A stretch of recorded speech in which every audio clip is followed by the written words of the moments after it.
Hi everyone, my name is Sammy, and in this project I'll be reflecting on the film Fresa y Chocolate and especially on the character Diego. What drew me to the character Diego is his courage to be himself. He's an openly gay intellectual artist in 1970s Cuba, where that was not very accepted, and that was a time when his identity and beliefs directly challenged these socialist ideals and societal norms in and outside of Cuba. So through him, we see how popular culture and power and identity, they can all intersect in just one person's story. I also am going to talk a little bit about how David applies to this as well. So I identified personally with Diego's need to express himself even when society doesn't approve.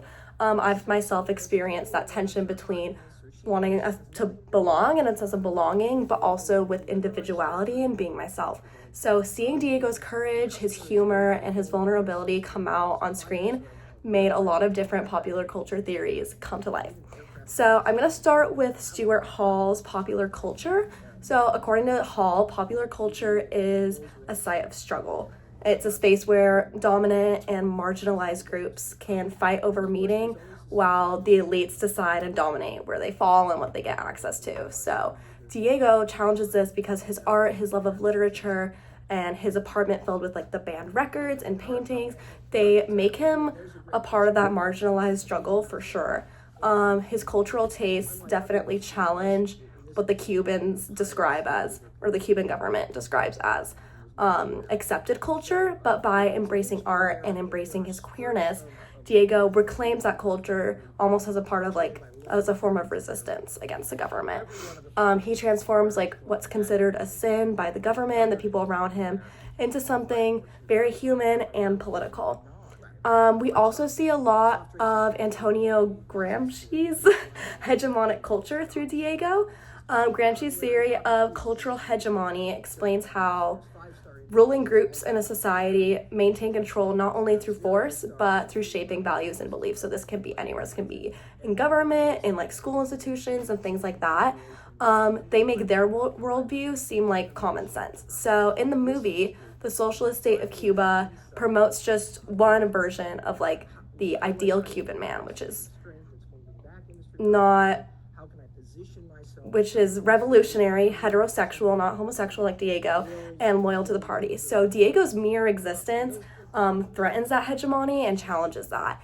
And his art and his conversations with David expose the cracks and the vulnerabilities in that societal norm and that ideological control that Cuba tries to have.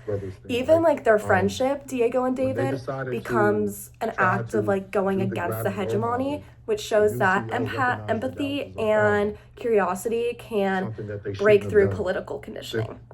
I'm also going to talk a little bit about Judith Butler's theory of gender performance, because David also challenges this a little bit. It helps us understand, Diego. It helps us understand Diego's identity.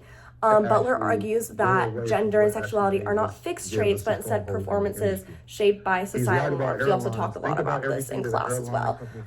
Diego performs his identity through art, his elegance, his sensitivity, not to conform to what Cuba wants him to be as a man, as a heterosexual man, but to express his truth. So his queerness becomes a political act and almost like a revolution or a resistance.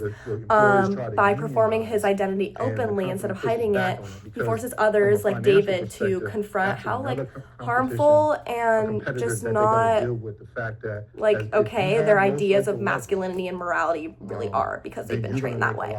So by watching this movie, especially through Diego's character, it made me realize how powerful culture and identity really are. Through him, I understood that culture, gender, and power aren't just abstract ideas, but instead they shape how people love, how people live, and how they resist against cultural norms. So, thank you. Hope you enjoyed.